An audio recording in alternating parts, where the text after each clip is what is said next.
మనిషి వెంట ఎలా అయితే దేవదూతలు ఉంటారో అలాగే శైతాన్ కూడా ఉంటాడు. మనిషికి పాపాలు చేసినట్లయితే అతడుకు ఆనందం కలుగుతుంది. సోదరులారా, సినిమాలు చూసినట్లయితే ఎందుకు ఆనందం కలుగుతుందంటే ఆ యొక్క ఆనందం శైతాన్ వలన దక్కుతుంది.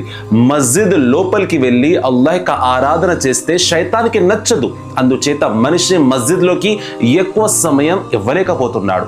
సోదరులారా, రంజాన్ యొక్క పవిత్రమైన మాసంలో శైతాన్ ఖైదీ చేయబడ్డాడు.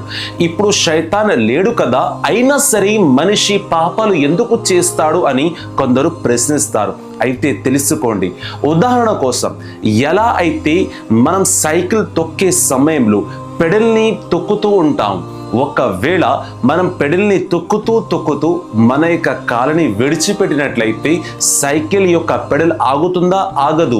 రొటేట్ అవుతూనే ఉంటుంది, తిరుగుతూనే ఉంటుంది. దాన్ని మనం బ్రేక్ వేసినట్లయితే అప్పుడు మాత్రమే సైకిల్ అక్కడ ఆగుతుంది. సోదరులారా, అలాగే మన యొక్క జీవితంలో శైతాన్ 11 నెలల పాటు మన అందరినీ పాపాల వైపు తీసుకువెళ్తూనే ఉన్నాడు, పాపాలు చేయిస్తూనే ఉన్నాడు. దానికి మనం అలవాటు పడి ఉన్నాము.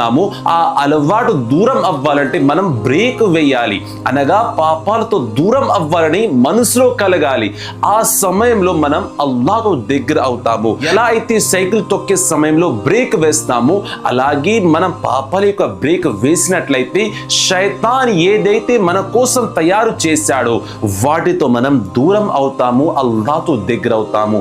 అందుచేత రంజాన్లో పాపాలు చేయకండి. మనం పాపాలకి బాగా అలవాటు పడిపోయి ఉన్నాము. శైతాన్ మనల్ని అలా తయారు చేసేసాడు. సోదరులారా, ఎప్పుడైతే షవ్వాల్ నెల మొదటి తేదీ ఈద్ యొక్క రోజున శైతాన్ తిరిగి వస్తాడో అతడు మనల్ని చూసి ఆశ్చర్యపోవాలి. నేను విడిచిపెట్టిన మనిషి ఈ విధంగా తయారయ్యాడా, నమాజీగా మారిపోయాడా అని అతడు ఆశ్చర్యపోయేలాగా మీరు మారండి. రంజాన్ నెల వచ్చే సంవత్సరం మనం చూడగలుగుతామో లేదో మనకి తెలియదు.